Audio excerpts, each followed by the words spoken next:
how to adjust text size in your Roblox application.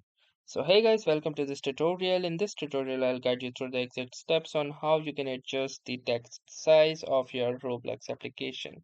So in order to start, the first thing that you will need to do is simply launch your Roblox application and then click onto this more option at the bottom left.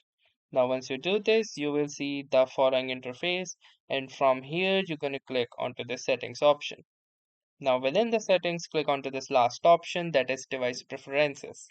Once you click here, you can see at the last this option that says text size. So adjust text size across Roblox according to your preference.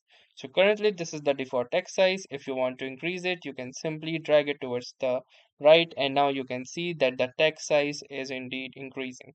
So that's how easily you can adjust the text size in your Roblox. So that was all for this tutorial. Thanks for watching and have a nice day.